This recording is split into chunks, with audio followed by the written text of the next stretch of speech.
খবর পেলাম বর নাকি প্রায় বাড়ির সামনে। আর আমার বান্ধবীরা আমাকে ভেতরে নিয়ে এসে সবাই মিলে শুরু করলো রিলস বানাতে। এখনকার দিনে আমরা সবাই মোটামুটি রিলস বানাতে ভীষণই পছন্দ করি। ওরা আমাকে এই রিলসের মধ্যে বোঝাচ্ছে বিয়েটা না করে পালিয়ে যা। আমিও হাত চাপড়াচ্ছি, ইস বিয়েটা করেই নিলাম। এদিকে আমার সুন্দরী বোনগণ বরযাত্রীর সঙ্গে বরকে আমন্ত্রণ করার জন্য একেবারে রেডি। নমস্কার বন্ধুরা, কেমন আছেন সবাই? আশা করছি সবাই খুব ভালো আছেন, আমিও ভালো আছি। স্বাগত জানাই প্রতিদিনের অক্সিজেনের নতুন ব্লগে। এটা দেখে সব থেকে ভালো লাগছিল, বরযাত্রী আর কনেযাত্রী একেবারে মিলেমিশে একাকার। সবাই মিলে নাচতে নাচতে হই হুল্লোড় করতে করতে একেবারে গেটে এন্ট্রি নিচ্ছে। আমি তো একেবারেই হতবাক। পরে দাদা বৌদি সঙ্গে কাকিমা মাসি সবাই একেবারে নাচতে নাচতে এন্ট্রি নিচ্ছে গেটে।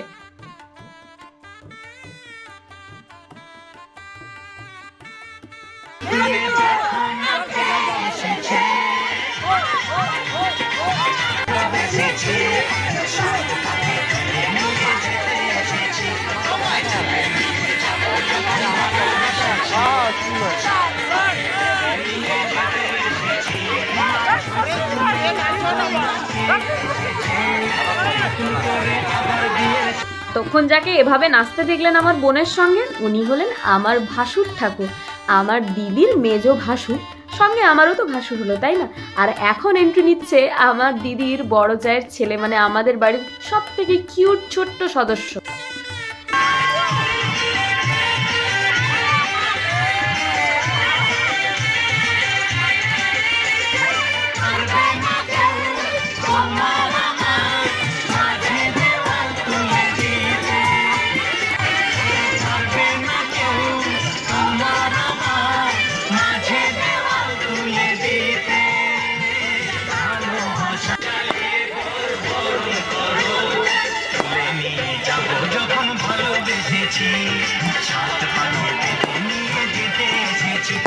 যাত্রী তো ভেতরে ঢুকে গেল, এবার হলো বরের গাড়ির এন্ট্রি। আর সবাই এক ছুটে চলে গেল বরের গাড়ির কাছে, বরের সামনে নাচতে।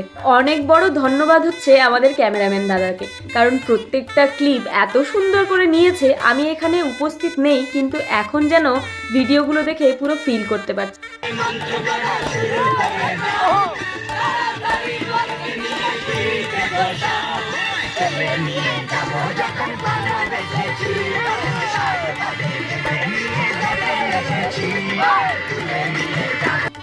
আরে বাবা, বরের মুখে যেন একেবারে হাসিই থামছে না। দিকে আবার বরণ থালা হাতে মা একেবারে গেটের সামনে সপরিবার নিয়ে উপস্থিত হয়েছে। মা মাসি কাকিমা সবাই মিলে নতুন জামাইকে তো বরণ করে তুলতে হবে ঘরে, তাই না?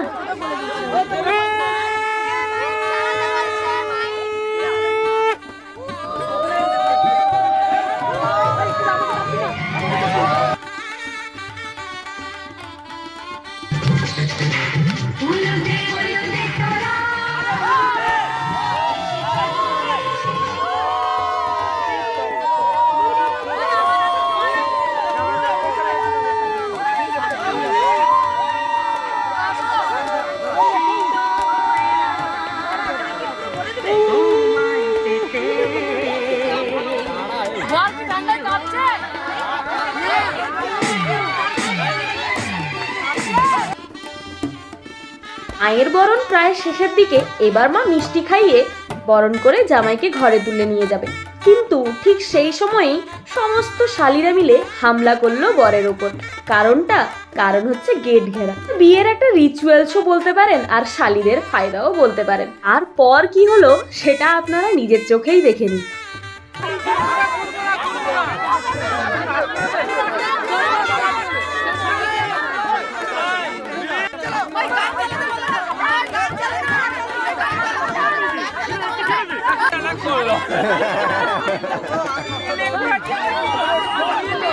আমার বোনের ডিমান্ড ছিল প্রায় 10,000 টাকা, কিন্তু অনেকক্ষণ কথাবার্তা হওয়ার পর আমার ভাইরা কি করলো জানেন? দলটা ঠিক বদল করে নিল। নিজেদের জামাইকে নিয়ে একেবারে কাঁধে তুলে রওনা দিল বেদির দিকে।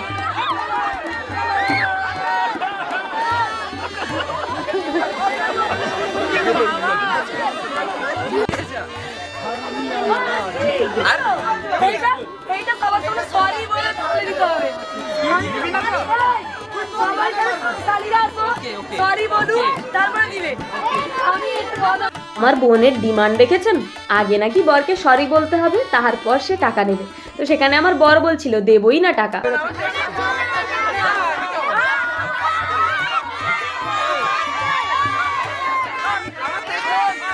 আরে বেচারাকে দেখে এত কষ্ট হচ্ছিল, শালিদের চাপে পড়ে একেবারে চিড়ে চ্যাপটা হয়ে যাচ্ছে বেচারা।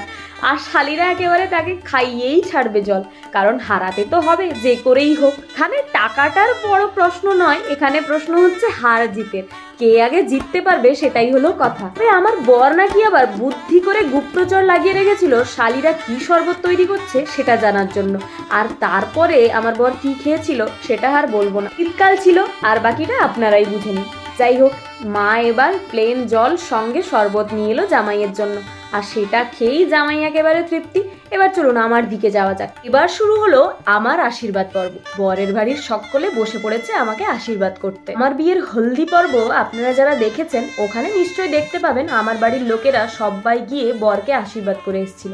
আর এবার ছিল আমার পালা।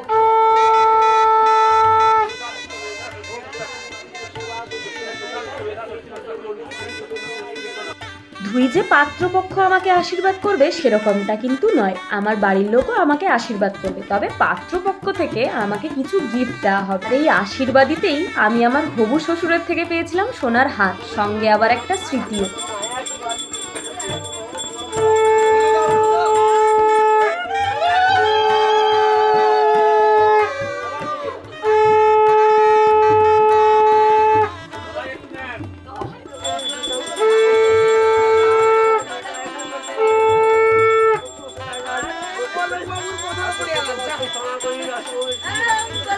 যে সোনার হারটা মাসি আমাকে পরিয়ে দিচ্ছেন, আর সেই সোনার হারটাই আমার শ্বশুর মশাই আমাকে দিয়েছেন আমার বিয়েতে। যেহেতু বাবা আমাকে খুব ভালোবেসেই দিয়েছিলেন আর ডেলি ইউজের জন্যও দিয়েছিলেন, তাই সবসময় এটা বিয়ের পর আমি পরেই থাকি। তো এটাই নয়, আমার বাপির দেওয়াও একটা গয়না, সঙ্গে আমার মামনির দেওয়াও একটা গয়না আমি সবসময় পরে থাকি। যাই হোক, আশীর্বাদ পর্ব তো শেষ হলো, এবার শুরু হলো নমস্কার পর্ব। কারণ আশীর্বাদ করার পরে নতুন বউকে সবাইকে নমস্কার করতে হয়, আর সেটাই আমি করছিলাম। আর মাসিরা বলছিলেন থাক, একজনকে করলেই হবে, সবাইকে এভাবে করার দরকার নেই। আমার মাথার টিকলির পাশে যে আরেকটা টিকলি দেখছেন ওটাই দিয়েছেন আমার শ্বশুর মশাই। তবে ইচ্ছে ছিল ওটাই পরার, কিন্তু অলরেডি মেকআপ ডান আর মাথায় পুরো একেবারে ক্লিপ দিয়ে আটকানো আছে, তাই ভাবলাম থাক, এটা এখন খুলবো না।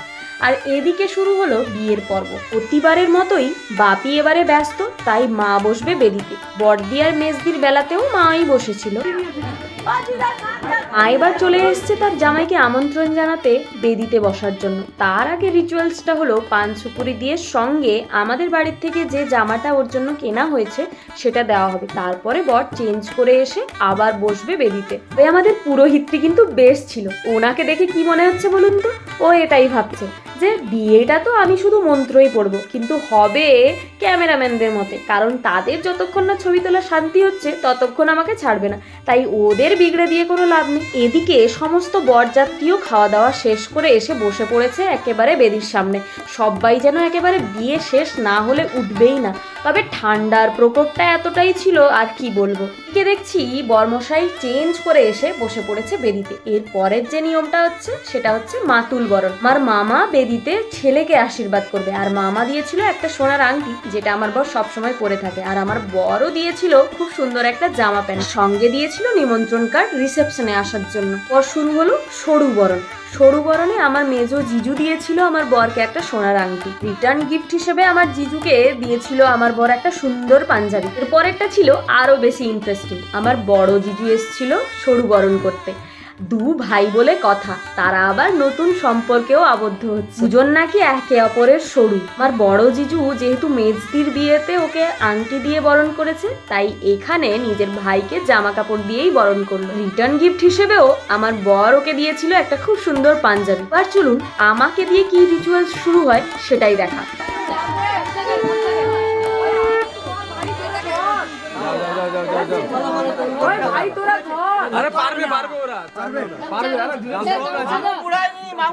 দেখলেন তো আমার মামার কেমন মনের জোর। উনি হচ্ছেন আমার বড় মামা, আর এই বিয়েতে বড় মামা সঙ্গে আমার মেজো জিজু কিন্তু একেবারে যুগলবন্দি হয়ে গেছে। এদিকে আমাকে ইনস্ট্রাকশন দেওয়া হলো বরকে নুন ছুঁড়ে পালিয়ে যেতে, কিন্তু মিশন আনসাকসেসফুল হয়ে গেছিল, কারণ বরকে ছুটতে গিয়ে গিয়ে পড়েছিল পুরোহিতের গায়ে। শঙ্কর প্রিয়ে নমঃ দুর্গে দেবী জগদ্ধাত্রী পতিঙ্গু সুভোগাংমান সদা কুরু।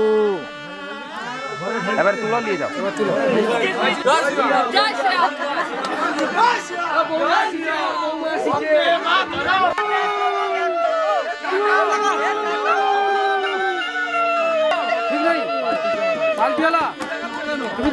দৃষ্টি কি করব, আমার দাদারা যেভাবে কথা বলছিল, কমেন্টস করছিল, তাতে হেসেই একসারাম। যাই বলুন, চোখ মেলানোটা কিন্তু খুবই কঠিন কাজ। আমি তো সহজে মেলাতে পারিনি, জানেন মালা বদলের সময় ঘটেছিল আরেক কাণ্ড। চলুন ওটা দেখে নেওয়া যাক।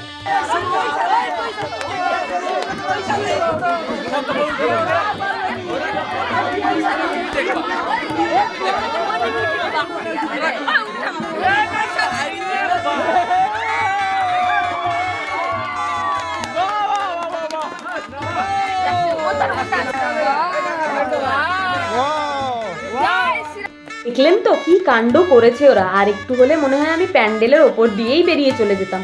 আরে আমার বরটাকে দেখে ভীষণই কষ্ট হচ্ছে, বেচারাকে একটার পর একটা পরীক্ষা দিতেই হচ্ছে। দিনটা বড়মশাইকে এটুকু কষ্ট করতেই হবে, সবকিছু মেনে নিয়েই আমাকে নিয়ে যেতে হবে, হলে কিন্তু শালিদের হাতে বড়মশাইয়ের খবর আছে। আমার হাতে যে কলাপাতার তাবিজটা দেখছেন, ওটা এখন আমাকে নাকি রাখতে হবে চতুর্থী বিয়ে পর্যন্ত।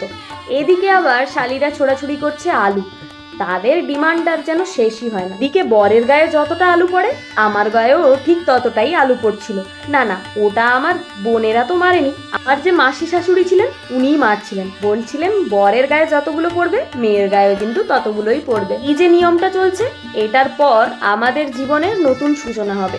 এরপর থেকে আমাদের পথ চলা একসঙ্গেই হবে, হাতে হাত রেখে আমরা এভাবেই চলতে থাকবো সারা জীবন। এই নিয়মটাই হলো তারই সূচনা। এই গিটটা যেহেতু বোনকে খুলতে হয়, তাই তার ডিমান্ডটাও এবার শুনি না।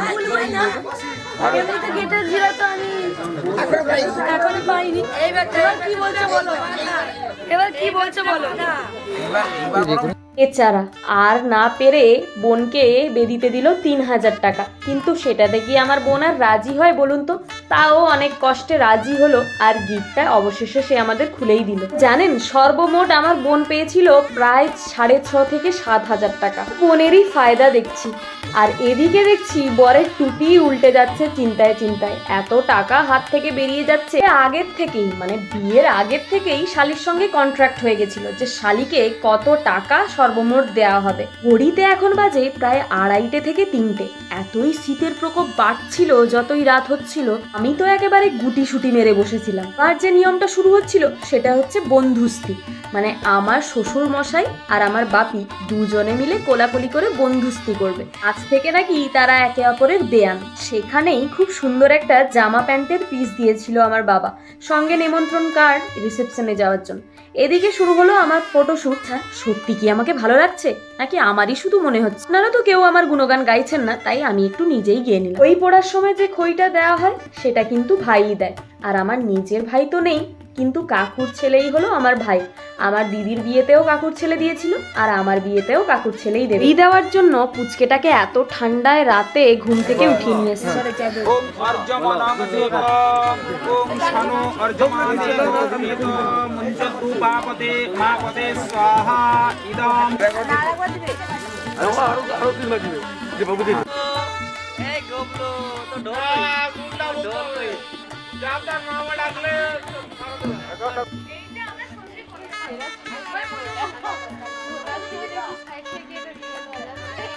জামা প্যান্ট দেওয়াতেও এতটা সে খুশি হয়নি যতটা ও চকলেট আর কুরকুরেতে পেয়েছে। এই 7 পাকটা কিন্তু ঘোরানো হয়েছে ক্যামেরাম্যানদের কথায়।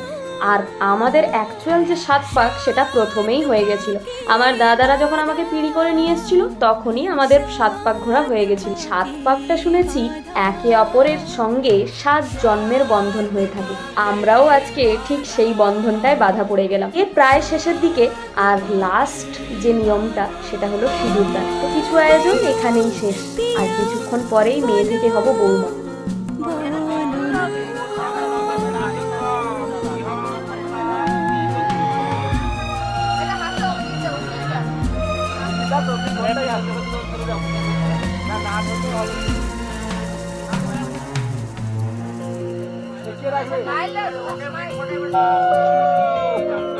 তোমার আশাতে